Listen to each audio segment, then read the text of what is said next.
G'day guys, Josh here. Basically, I am a qualified financial advisor for authorized rep. However, anything in this video is not obviously financial advice. It's just a brief summary of the budget for 2022 presented by Dr. Chalmers, the finance or the treasurer of the Labour Party. So basically, overall, he presented at, I believe, it was at the press gallery, which is where basically a bunch of journalists pay a political party to attend and to announce some pretty key legislation. I just got to hold back my cynicism there as well. It's just ways for parties to get a funding somehow, wink, wink, nudge, nudge, without, without going over the contribution limit. But anyways, let's go over to key figures. So the key figures is that inflation is 7.75%. The main reason for that is that during COVID, how we gave away a lot of free money with, JobKeeper and stuff like that, the stuff that was needed at that time. Yeah, that comes back to bite generally, okay? Because basically the government is like a money sink, okay? When they tax your money, they keep it with themselves and it's not in the economy. So when the government decides to release a lot of that money and start printing it, so release a lot of money and then print it, inflation is naturally going to go up. And anyone who, basically didn't believe any politicians who were saying, oh, inflation will go out of control, oh, inflation won't go up, have got to be kidding themselves, because you release a lot of money, that money's going to inflate, and you're going to have interest rates to knock them back down again. Now, GDP was positive at 3.25%. Chalmers was very, very adamant that Australia would not go into a recession. I would say he's pretty correct on that one, given the fact that the commodities market is somewhat standing up to the pressure of interest rates going up. And also as well, even with the interest rates going up by 2.5% in the last 3 or 4 months, basically the share market hasn't completely collapsed on itself. It's actually still maintaining its high of 7K previously. Previously I got above the 7,000 and it's still maintaining it due to the commodities and commodity prices, Woodside, BHP, Rio Tinto, who've got, a higher iron price, a high iron ore and oil prices, and also not to mention as well, low Australian dollar compared to USD, which means they make a lot of money. So if you guys don't know how the economy works in Australia, basically we have two main sectors, banks and resources. Resources go very, very well when the US dollar is a lot higher than the Australian dollar, because what happens is that everything is denominated in US dollars for iron, oil, and stuff like that. Therefore, the higher the US dollar, the more Australian dollars they get, the more profit they get. That's essentially how the Australian economy works, is that it only gets stronger by being weaker compared to the other countries that buy its stuff. Now, overall, interest rates are likely to rise, okay? There's no way that interest rates aren't rising. Inflation is at 7.75%. They want to stop the economy from getting overinflated. I said this to my boss about 6 months ago. I said the stock market's inflated. They're going to start hiking interest rates up at any moment because they're going to have to before this inflation gets out of control. I wouldn't be surprised by, let's say at the end of the next 6 months, that the interest rates are up by 2 to 3%, given the fact they're going to have to do this to try and stop this economy from running away from itself. Now, that's up to the RBA, obviously. Okay, that's up to the RBA. I wouldn't be surprised if they up interest rates a bit more because they need to kind of stop the inflation. Overall, will it cause a recession? I don't think so. I believe, even with a 2.5% interest rate rise, that really didn't hold the share market too much.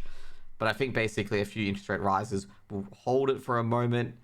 The problem is it's going to be the people who are in debt at the moment, and probably severe levels of debt as well, where they're just going to be stretched thin. And hopefully, this is the worst part, was when they, can they hold on? Can they service their level of debt for, I'm not sure how long, basically. That's probably the main thing to play with the economy, is that can the people who are very in debt hold together for the next few interest rate rises? I'm tipping that interest rates are going to be roughly 5 to 6%.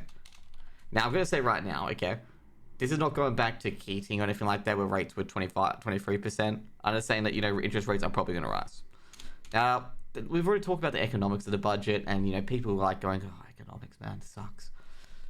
The reality of it is that basically housing prices are going to go down with interest rates going up, and a lot of things are going to get a bit cheaper, but at the same time, it's going to be a bit dearer to afford them at the same time. So basically, interest rates up equal house prices go down, since less people can afford them, okay? That's how the market works, okay? Sad face, I know, if you're trying to afford a house. Now, what are Labour trying to do about this, okay? We'll just snapshot this little economy thing here. Let's see what Labour are doing about it first. So let's just go through the changes. So the first changes is personal taxation. So if you guys knew about the Morrison government, so the Morrison Gov introduced 2 new things. Lamito, if you don't know what it is, it's basically tax cuts. That tax offset that everyone got. You got Lito, Lamito, I don't know. They run out of acronyms at this point, and you're just in there going, what the fuck is half of this, okay? So basically it's like a small tax offset above Lito that g'day free lesbian, hope you're having a good one. By the way, guys, I am streaming this live on Twitch at twitch.tv/onlyjoshandtv, and hope you guys are having a great day so far. So Lamito is basically like $700, basically for middle income earners like 70, 80k, and they got a little tax offset, just like Lito, where it's only eligible for certain people as well. So basically, Lamito is expired, and Labor aren't renewing it. Okay, Labor aren't renewing it because it obviously the budget. Okay, nah, they're not renewing it because overall the Lamito wasn't really achieving what it wanted. It was just basically giving a tax cut to, well, literally everyone at this point. And I gotta say, when you got Lito in place already, why do you need another tax offset? Now, the next one is going to be the other one, which is going to be stage 3 tax cuts, okay? So everyone has talked about stage 3, and everyone's like, this is stage 3 tax cuts, blah, blah, blah, what's this? What is stage 3 tax cuts, okay? Stage 3 tax cuts is basically the personal tax brackets go from 5 to 3. So in other words, at the moment, the tax brackets are 17... Okay, you know, we'll put percentages out. 32.5, 37, 30... Oh, no, hang on. I gotta make sure I get this one right, okay? Just in case I get it wrong. 17, 32, 39, and 45. Let me just check that with the ATO website. I'm very underprepared, I know, okay? But I just want to double check that before I go ahead. And no, actually, I'm a bit wrong about that one, okay? No, 39 was Medicare. So basically, tax brackets used to be like this, okay? 0, 17, 32.5, okay? So what they're doing is that they're going to combine it to make it like this, okay? So it's going to be 0, 17, 30, 45. So overall, it's going to be a tax cut for anyone who's in this bracket at all. So basically a tax cut for probably the higher income earners. So also as well, they're also extending the limits of the 17 tax bracket to 45,000. It is, oh no, actually, they're not extending that, I've already done that already. They're extending the tax break for the 37%, or now 30%, to 200,000. So that means anyone on the upper end of this, you know, in the 45% who are just below 200 grand, will get a massive tax cut. So basically, this will help out a lot of FIFO workers, because FIFO workers, funnily enough, are the most highly taxed, because they don't have, you know, family trusts, etc., to reduce income. So that's what stage 3 tax cuts are. Basically, it's cutting a lot of taxes for anyone in this bracket here and anyone below 200k in here. And it's very important. Labor have okayed it. These come into effect on, I believe, 1st of July 2024. Could become in earlier, okay? You never know. So that's the first one, the stage 3 tax cuts. Overall, you know what they are now. Basically, just combining them to make 3 tax brackets overall, excluding 0%. And that's what you got, okay? And the main reason why is generally the FIFO workers, okay? FIFO workers get taxed a ton, okay? Like, if you compare yourself to the rich people who are very asset rich, FIFO workers get taxed quite a bit. And someone's going to go, but companies get taxed or whatever. Compared to the percentage of income that the companies get taxed, compared to a FIFO worker who owns the same amount, the FIFO worker gets taxed a lot more. So next up, we're going to get rid of that, because that is gone. So we've already discussed that as well. Also as well, they've got some new scheme to basically help out with electric cars. So basically there's a scheme to get more people on it. And that scheme is that, this is the good part, by the way, no FPT on it. Okay, so FPT is fringe benefit tax. So it is encouraging employers to get employees electric cars. Okay, that's what it is. Okay, that's another one. That's a small point. Let's not dwell on it. Let's go to the next one. Home ownership. So basically, Labor made a big campaign promise for basically Key Start co-ownership. So what it is that Labor wants to start a program where the government would co-own a property to help first home buyers get in. So that's what they did. So what the Labor government did is that they said, hey, we'll go like 20% or 40% in the property, and you just fund a 60% via a loan or anything like that, and there's your property. But if you want to sell the property or anything like that, or you want to buy the property off the government, you do it on your own time, and eventually you can purchase the property. Now, obviously, there's downsides and upsides to this as well. The upside is the fact that you can buy a house. The downside is if you want to sell it, you have to give the government 40% back. Now, I'm going to say right now, instead of right now when I was introducing the policy previously, is that there's no way in hell that the government are going to take 40% of a lesser price. They're going to take what they gave you, and if the 40% is beneficial for them, they'll take that step. So basically, if it goes up, they win. And if it goes down, they also win by saying, hey, I gave you 240k. I know it sold for 320, but you're going to give me 240k back. I know that sort of stuff's going to happen. Now, next one is going to be the other one. The other scheme where they said they would fund 10,000 homes in the regional areas, which I'm going to tell you right now, for first home buyers, homeowners. I'm going to say right now, and also not to mention as well, they're providing a guarantee over their mortgage. I'm going to be straight up with you. There's more chance probably winning the... Nah, I think that's a lie. There's going to be very, very minimal chance that you're going to get this 10,000 houses in the regional areas, okay? One, people don't want to live in the sticks from, like, you know, basically my generation. Very, very few people want to, okay, in the city slicker areas. So, I guess say these 10,000 homes are going to be very, very minute and very, very minimum. And I'm going to say right now, I wouldn't be planning, like, you know, to rely that you would get a guarantee over your mortgage in a regional area, okay? 10,000 for the entire country, given the fact, let's say, for example, Perth has 25 million people. I don't, like, for Perth, I think less than 1,000 people will be eligible for this grant, okay? So just be aware of it with this grant as well. Even though Labor parades this as being the best part of their policy, the best part of their policy is actually this one, okay? Not this one, okay? This one is like basically winning the lottery, if I'm going to be honest. If you get a guarantee of your mortgage, you're effectively winning the lottery on that one as well. So they're doing this basically to help home affordability. Now, these sort of policies really don't help inflation, okay? They increase inflation further. So this policy is considered an inflationary policy. Now, this has always been a big issue about people buying their first first homes, okay? The biggest issue has been the fact that places where they want to live, they're basically priced out by investors and stuff like that as well, due to tax deductibility and stuff like that of investment properties, and they really don't have a chance in the first place. And then the houses get overinflated, and you know they've been given grants here and there as well, which still haven't helped. And I gotta tell you right now, probably will never help. And it's just a never-ending game of cat and mouse for the people who can't afford a home to afford a home.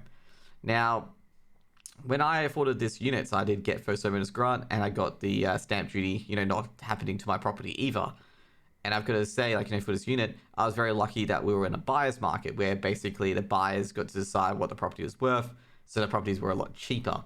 And also I went in early off the plan, which is a big risk in itself.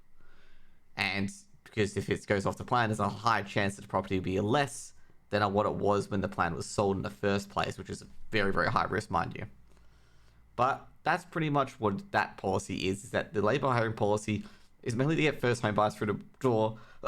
It won't help the economy too much, but it is what it is, okay? It will help the construction industry, which is already flat out with work. But overall, this is a very inflationary policy. It's just trying to address young voters overall. So, superannuation. So, basically, this is the hallmark of the policy. Overall, I think Labor's policy is one of the best with the co-ownership. At the same time, you know, with the economy how it is, probably not the best time to implement it, but they've really got no choice, given the fact that home ownership for young home buyers is very, very low. So basically, a lot of people moving out like 25, 26, 27 to purchase their own property. Previously, like you were 21 or 20 when you could purchase your own property and stuff like that as well.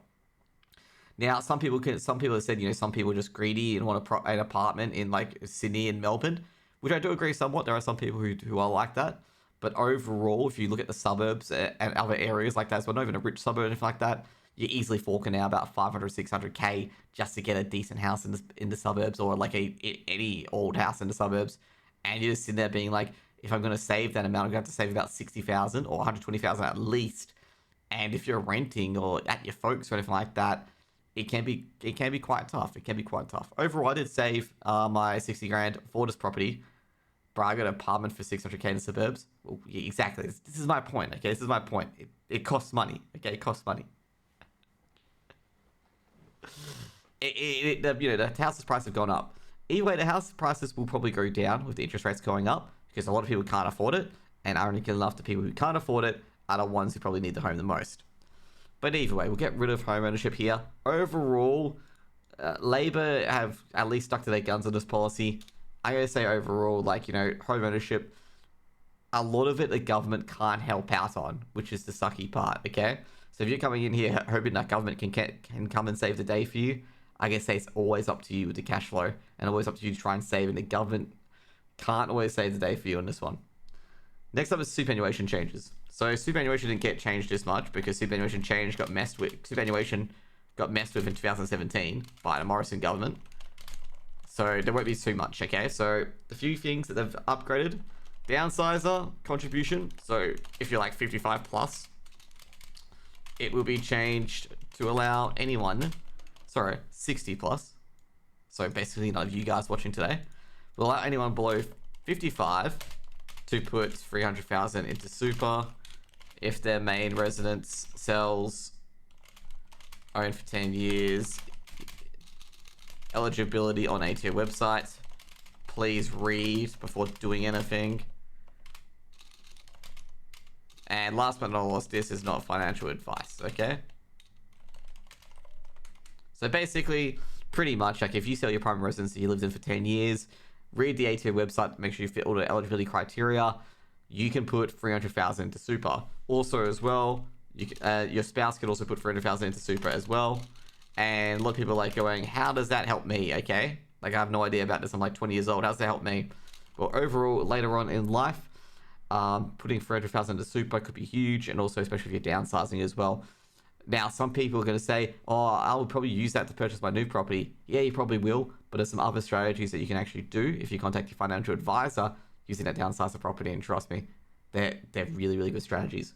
Now, next superannuation change was basically some boring stuff about the SMSF residency, SMSF and tax residency. So basically, overall, if you're not a tax resident of Australia, your SMSF can't function.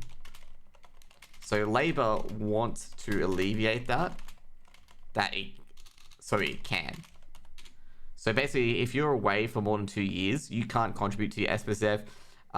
You can't be a trustee of it. You can't basically do anything with it. In fact, you have to appoint someone as a power of attorney or set up a company to even do anything. And even with that, you can't contribute to the fund, period. So a lot of people go to a retail fund where they can contribute because even though they're non-resident, the trustee isn't. So they're trying to fix that one up at the moment. The also one of the SMSF as well. So previously, if you didn't have any issues, your SMSF wouldn't get audited every year, just every 3 years. So that was the previous change that's going to come in. Labor have scrapped that, and rightfully so, okay? Because all I could hear from the skies of one person getting a clean audit is SMSF property spruikers, okay? That is all I was hearing, because they would get an SMSF property spruiker, they won't get audited for 2 years, and then by the time they get audited, well, there's poor suckers in there with property in SMSF that's very illiquid, and good luck, okay? So overall, I'm going to say right now, probably a good idea that this one was scrapped, because I could see the mismanagement from a lot of sneaky shysters and con men who've just been spruiking up property non-stop, and probably there's still a lot of them out there who basically go, here, come open up an SMSF and put property, you'll grow rich for your retirement. And I can't imagine the amount of people who got fooled by that over and over and over again. But yeah, that's all the superannuation changes. As you can see here, not really much change in super. Like, it's just pretty bland, really. Most of the changes were in 2017 anyway. So we continue on. So next up is Social Security. And, well, here are all the changes, by the way, because Social Security is where all the changes are. So basically, Labor have done a lot of things that they, were promised to do. So let's talk about the CSHC, which is the Commonwealth Seniors Health Card. Now, you guys may have heard this already, and you've been like, oh yeah, we know that they boosted it up, singles to 90,000 and couples to 104,000. And you've been like, wait a second, millionaires can get this now? And there was a big hoo-ha about it, that people who are millionaires could get on the PBS. So if you don't know what the PBS is, the Pharmaceutical Benefit Scheme for cheap medicine. So cheap medicine. Funnily enough, this is also going down to co-payment of $30 from $45 per medicine. And this is the funny part, is that they're doing this at the same time as more people get eligible, which means, well, more spending. So overall, I gotta say, this is a very interesting change. It's going to make a lot of people who couldn't previously get it. In fact, I know free clients of mine that are quite well off are going to be now eligible for it. Okay, it's going to be absolutely crazy. Overall, this is going to cause a lot of spending. Okay, now you'd be thinking, oh, it's just a pharmaceutical benefit scheme. It's just a PBS. No, having a Commonwealth Seniors Health Card gets your rates lowered. It also lowers your electricity bill. Also lowers your water bill. There's a lot of things that this affects, okay? Like, this is going to cause, like, a lot of holes in state budgets as well. And Commonwealth budgets. But overall, it's probably a pretty good change as well. But at the same time, it's just like, why do you need to give benefits to people who are really, really well off? It doesn't make real sense. It's like, it is really odd for Labor to do this as well. It's just like, wait a second, like, aren't you looking after the little guy? Because this is a very, very beneficial policy to people who are like, let's just say $2 million, the $3 million in assets, or like, have a few investment properties, and now they're going to be eligible for the Commonwealth Health Seniors Health Card. I'm not going to criticize Labor on this. Is a great policy for everyone all around that, looking after your population and stuff like that. It's just very unlike Labor to introduce a policy like this. Very unlike Labor. Because, I expect this coming from the coalition, to be honest. But overall, I think they've realized as well that there are some people out there who have high incomes with very, very low assets. So they didn't want to punish them overall. With this, I still think it's probably a good idea that they've done this.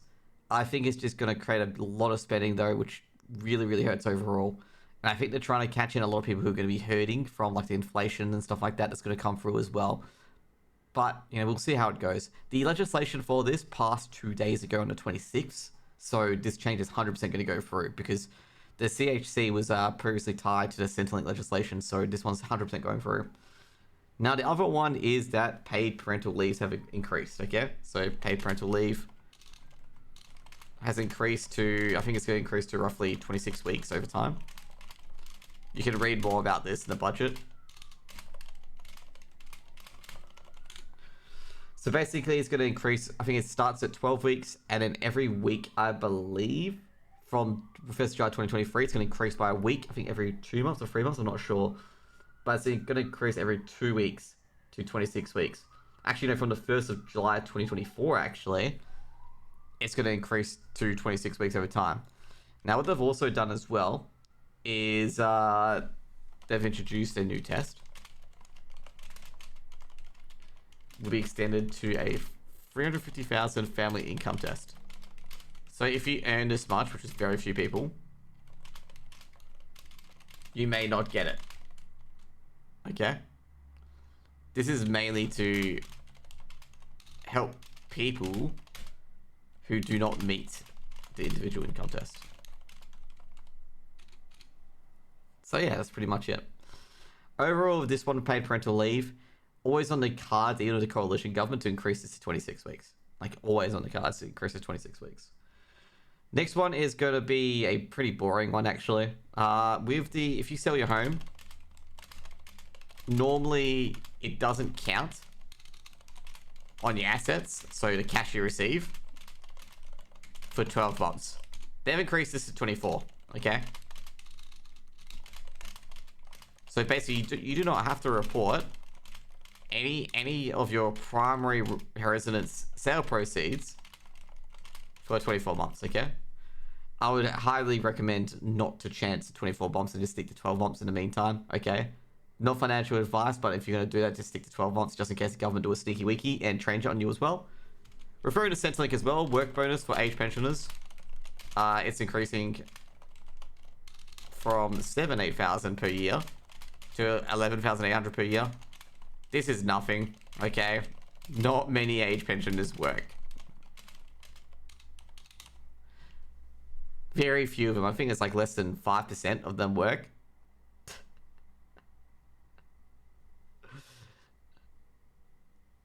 Financial situation review. Probably going to check that a bit later. I can't believe there's a Reddit for financial planning, KW. So overall, this goes from being 300 per fortnight to about 423 per fortnight. Do the figures for me, okay? And those are pretty much like the part one of the main changes. So we're gonna get away with this part one. You guys, you guys can pause it here if you want to see more of it. This is basically the last part of the budget, by the way. A lot of social security changes. So next one is the deeming rates. So if you guys don't know what deeming rates are, basically on financial assets in some pensions, you are deemed to earn an amount of income on those assets, regardless of the actual income. So for example, let's say you got a cash account for 50,000 and they assess as a financial asset because it is. The 50,000, the first, let's say a single, first 51,600. I'm going to Google this quickly to make sure I get it right. Deeming rate. So basically with deeming, you can take a look at it at, Centrelink. So if it actually knows 56,400, this gets inflated as well. The first 56,400 is basically deemed to earn 0.25%. Anything above that is deemed at 2.25% for singles. Couples, it's I believe it's 93,600. It's double the it's generally close to double of this. So couples is 93,600, same deal here, so it's 0.25%. Anything above is 2.25%. They've frozen these rates until 2024. These rates are generally tied to the interest rate. Okay. Now, the reason why I've done this is that previously in the 0.10% interest rate environments, they did not lower the deeming rate. Okay, they did not lower it to be in line with interest rates. So they're just giving pensioners a bit of a fair go here because they dealt with 2 years of the deeming rates being much higher than the interest rates. So you can see here, I mean, who earned a 2.25% interest rate on a term deposit in the last 3 to 4 years before this happened? Nobody did, okay? Yet, let alone above this figure, okay? So that's essentially what happened, and that's why they're freezing it for the time being. And last but not least, I actually did mention this, the PBS scheme is being reduced. The co-payment that people pay is being reduced to $42, $50 to $30, okay? And this is going to just compound, by the way, on the CHC being, eligible for more people, being available for more people. Now, there was a sneaky beaky change. So you guys can see this quickly as well. There's a sneaky beaky change that they try to hide on the radar as well. This is related to their franking credits. So if you don't know, the Labour Party really dislike franking credits, okay? Despite the fact that Bill Shorten what?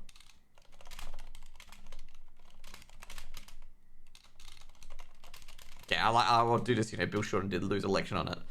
So what they did is, what they're trying to do is they're trying to make franking credits less useful. And the ATO, Treasury, and the Labour Party, who all have a combined goal, who have a common goal of getting more tax. Well, it's government in a nutshell. So what companies were doing is that companies would do an off-market buyback. They would offer a capital component and a fully franked dividend. People in pension phase love these, okay? Because in pension phase you pay 0% tax. So selling a share for a fully franked dividend often ends up being beneficial. Obviously, disclaimer, do your own research, go talk to an advisor, okay? So generally what they would do generally is that, let's say BHP, share buyback, 8 to 10% discount on the share price, $30. You get $3 as a capital component and the rest is a fully franked dividend. Anyone who's in pension phase will take it up immediately. Say they got $27 back in the end, so it was a 10% discount. They would get $3 as a capital component and $24 as a fully franked dividend. So what it is, it'll be 3% plus 24, and then plus the franking credit, which is 30% of the 24, which is, we're going to say roughly, let's just say 7.2% or $72.2, which is higher than the $30 share price that BHP is at. Okay, so that's a worked example. So you can see here why people would do it. Okay, because you're getting effectively $34 for a share that's worth $30. So that's an example of it, of how the buyback works. And they clued up on this, that less tax revenue is being paid. You want to know why? One, capital gain weren't being paid because they were deemed to sell it for $3 plus whatever the ATO attributes to it. Two, the only people that would do the buybacks are in tax-free environments or low-tax environments. So you can think about how they were missing taxes, okay? So they decided to stop this. And from today, from the 26th of October, today, or not today, but previously, you can no longer do this. So you can't do any off-market buybacks and give a fully franked dividend. They are now treated the same as on-market buybacks. So this is a little sneaky one. Little sneaky one. By the way, consider doing it in Visual Studio Code. It's more dark mode, but better font. Yeah, actually, I do have that. I actually might do that in the future. That's actually a good idea. Because, basically, black is really bad, so we just highlight it. So, it's, you can see it. It's white. There we go. So, basically, they stop these off-market buybacks, which is going to slightly reduce the value of franking credits. But at the same time, what companies are going to do is just issue bigger dividends. Pretty much it. I think I think the government's got to stop trying to play cat and mouse, or I think they've got to be forever playing cat and mouse with a lot of people here. Okay, I'm going to admit that right now. Just a lot of people. But at the end of the day, they stopped off-market buybacks and killed it overnight. Now, this is the funny part. There's no articles about this. Like, literally, no one in the news picked this one up because it's pretty huge. Because companies that did buybacks were BHP, Commonwealth Bank, Woolworths, Rio Tinto. You got your four main crowd here already that do the buybacks. Oh, also Ampol. Sorry. You got so many people that do these sort of things. Yet no one's talking about this. Okay, these are big companies. Also, I think Wesfarmers hasn't done it yet. Westpac has. Telstra has. And I'm just surprised that this wasn't mentioned at all. And I'm sitting going dude, this is pretty big. A lot of pensioner clients that are advised, by the way, go into these buybacks to get a big franking credit dividend. I do a few of them for my clients because they get a big franking credit at the end of the day. In fact, basically a few of my clients have just doubled their franking credit bonus purely because of some buybacks and, BHP paying out Woodside shares as a fully franked dividend. Now, another thing they're probably going to do as well is that when companies pay out shares as dividends, they are definitely not letting them frank it.